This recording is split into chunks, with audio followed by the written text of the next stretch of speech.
Alright, so I'm going to show how to remove the screen on this Lenovo IdeaPad Flex 5. This model specifically is the 14ARE05, right? And then they have model name 81X2. Okay, so first what you want to do is get a T5 screwdriver and remove all the screws from the bottom. There's 3 here, 2 here, and then 4 more at the bottom. Alright, so let's remove those. 1, 2, 3. And originally when I checked for the screen, it looked like it would be around 150 or so, but it looks like this model uses a different screen, because when I checked the specific model number of the screen itself, the screens are going for about 250. So I'm going to double check and make sure all the specs match up, but I'll show you in a bit. So let's see here. So I haven't taken the bottom cover off yet, so we'll see how difficult it is to take that out. The screen has an adhesive underneath it, so it is quite tricky to remove, or a little bit difficult. And then you'll need, if you mess up the adhesive, you'll probably want to get some new adhesive. But let's pull these screws out. Alright, I like to put the screws in order so I know where they came from. The 4 screws down here are shorter, but I always like to put the same screw where I got it. So if I took it from this hole, I put it back there. I don't like get these and mix them all around. Okay, so once you get those screws out, we probably have to just pry the bottom cover off. So you might need a good pry tool. Usually I'll use my fingernails if I can. This piece, let me snap that back in. Okay. So their screen, as you can see, is all like broken and stuff. Okay, but anyways, what you do is you get your fingernails in here, or a pry tool into this cover. I like to use my thumbs on the back. Oh, it's gonna turn back on. And then I push with my thumb while I kind of pull with my fingernails. It's doing like an update, so I didn't need to let that finish. But anyways, just like this. Sorry, it's going out of view, but I push with my thumb and pull with my nails to get the cover off. And you just go all the way around, just like that. This side, same thing. Pull on it, and then you can see the covers coming up just like this. Towards the back, you kind of just wiggle it and it lifts out. So the cover comes off pretty easily. Okay, I'm gonna shut this down actually. It turned itself on. I don't know why it won't stay off. Okay, and then whenever you work with the screen, you want to always disconnect the battery and then hold the power button down for about 10 to 15 seconds. So I'm making sure it shuts down completely. Okay, it looks like they put a security sticker over the battery to make it so if you do take it out, they will know. I'm going to try and pull it up without damaging it. Let's see if it's possible. So just get underneath, hold this with my thumb, and try and pull it up slowly. There we go. So there's that sticker. Alright, so we're most likely going to have to switch to a PH1 or JIS1 screwdriver. So to remove the battery, let's just take out all these screws.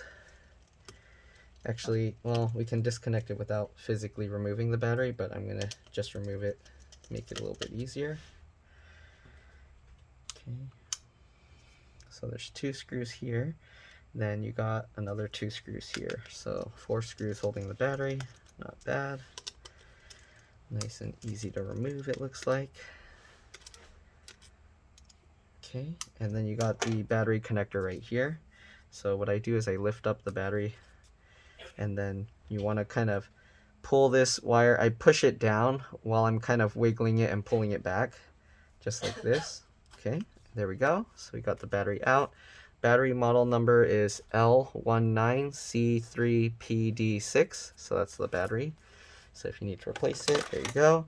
And again, once you remove the battery, you want to press and hold the power button. So open up the computer and the power button. Okay, press and hold it for about 10 to 15 seconds. You want to have the screen open or the computer open, because sometimes when it's closed, the power button doesn't actually respond. So have it open, press and hold it for about 10 to 15 seconds. And there we go. So I'm not going to try to remove all these connectors, but there's this connector here for the 2 USB ports, the SD card slot, and the power button, all on this one board. So if it gets damaged, you can replace it. Got the fan here. Looks like 2 more screws. The connector comes out basically like the power or the battery but there's these wings here, so you can grab that and then you just wiggle it as you pull it and it'll pop out. All right, just like this. And then to put it back, what you want to do, just get both and then you kind of squeeze both pieces together like that. You don't want to just push it over because sometimes these connections here are weak and then it will break that connector off. And to take these cables are all held in the same way, but there's a little latch here. You can flip it up and then you can pull the cable out and then push it back in and just latch it back down. So that's for this board. This is for the fingerprint reader, it looks like. Yep. Then you got the keyboard connector. You got the backlight. This one, the tab is on this side, tab is on this side, tab's on this side. This one, the tab is on the back, it looks like. Nope, actually, wait. Oh yeah, it's on the front. Okay, so it's this side. Okay.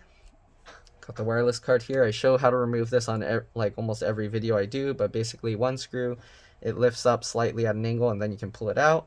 There's the two antennas here. To remove the antennas, just go from the tail and then pull it straight up. Don't try and pry from the front. And then to put it back, just line it up and push it down. I show this in like almost every video I do, so you can watch those to see. Same thing with the SSD. This is on M.2. It looks like a PCIe NVMe. I don't know if it shows it on here so I can be 100% sure.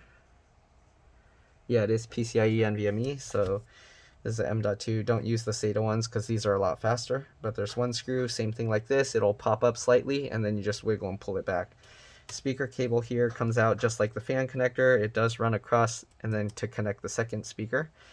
And then you got the LCD LVDS connector. Again, if you're going to remove this or mess with this, make sure you did press and hold the power button after removing the battery. But this one, you just flip up the tab and you can pull it out. Okay, so I'm going to leave that in place. Now I'm going to show how to remove the screen. Everything else is soldered down. You can't replace it. And it looks like there's actually the RAM here is all soldered in place. Okay, so I'm going to flip this over. I'm going to show how to remove the screen. So to remove the screen, what you do is you get into the little gap down here, okay? And I just use my fingernail. You can use whatever, but I just grab it and then pull up here, okay? You can try and get under here if you can. That helps. But I just run my fingernail along here.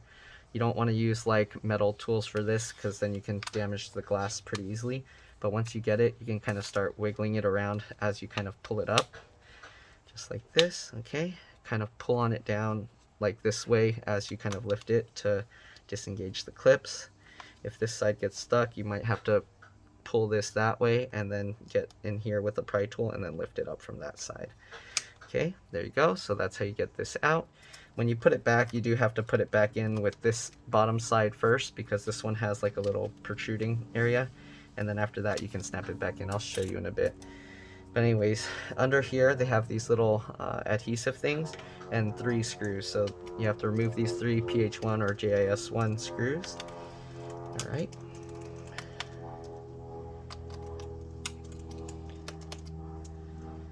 Alright, once you remove those 3 screws, it's best if you have like some tweezers or something.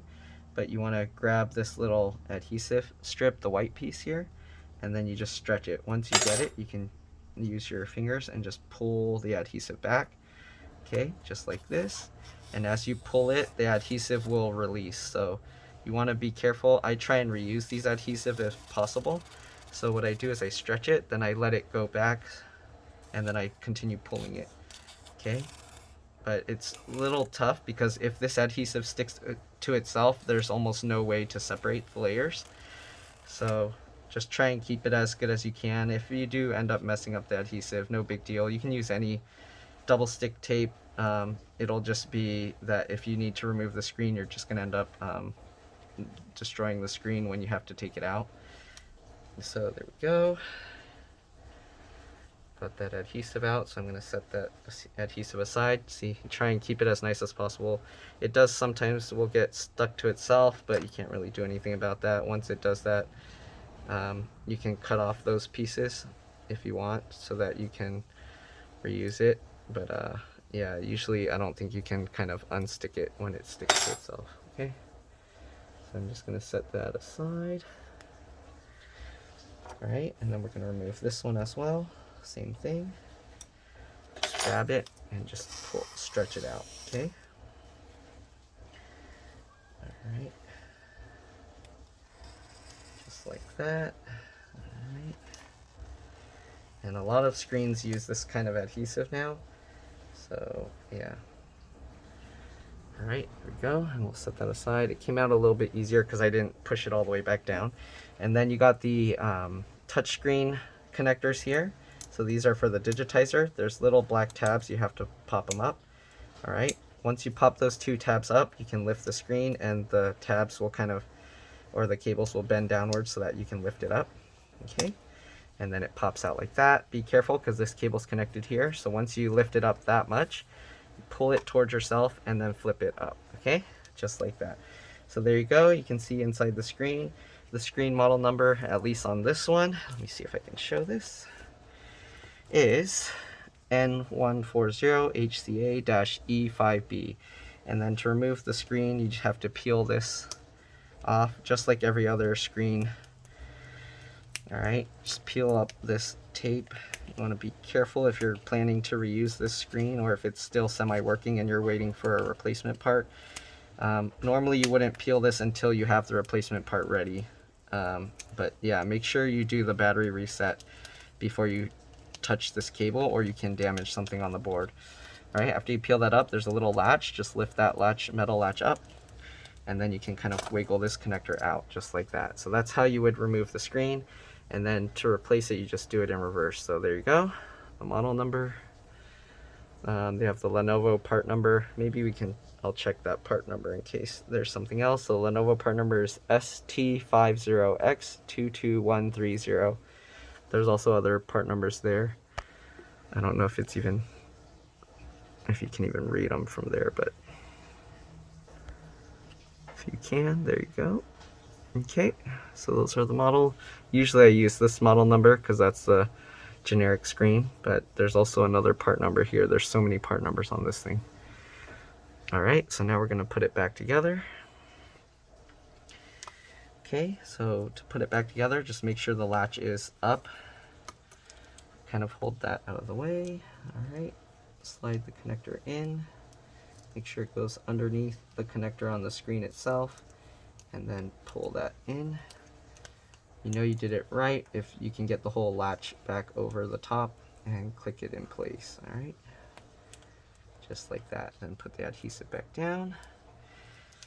Alright, and then what you want to do, if you saved the other adhesive, we're going to try and put that back in. So I'm going to move the screen out of the way. Okay, so I'm going to grab the adhesive. Okay, and it was just sitting on the screw on top like this, so I'm going to put it back there and then just let the adhesive drop in place. It is a little bit wrinkly, but it should be okay. And then just tap it down so it stays in place. Right, same thing with the other one. Line it up, place it on top of that screw, and then let it drop in place. Okay, and then just tap it down. Okay, you don't have to completely tap it all down, but just so it doesn't move around. Alright, now the tricky part, because this cable's here, you want to get that cable in first. Okay, make sure it lines up and make sure it slides into those two notches, otherwise your touchscreen won't work. And then what you want to do is tilt it forward, but don't let it fall down all the way completely, because we do have to get the top side of it in first, and then you got to slide it forward. So get the top in, slide it forward just like that, so that way the top is all completely in, and then drop that in. Then you can put these two latches back down, put the 3 screws for the screen back in. Okay,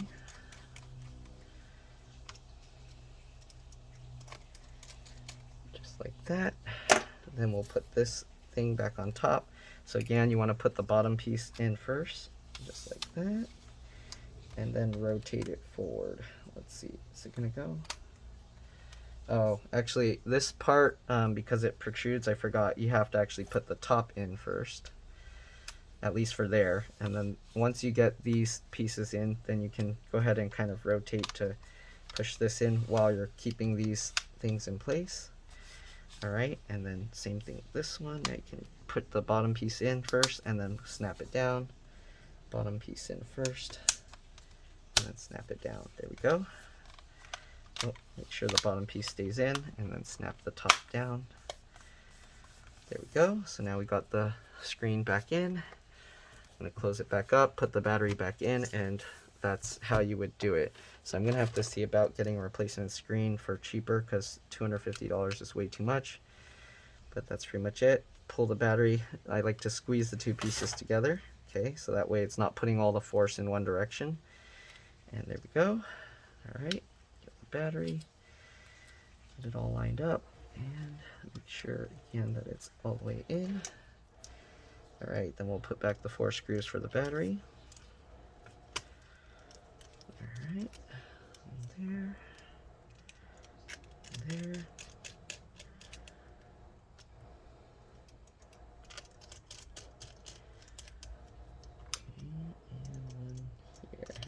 So now we got all 4 screws back in. I'm gonna actually clean the dust out a little bit. Okay, normally I would do this outside so the dust doesn't all end up in my work area, but yeah, so I'd brush this all off and then blow it out, and then you basically just put this back on. So these all just snap back in place, and then you just put the screws back in.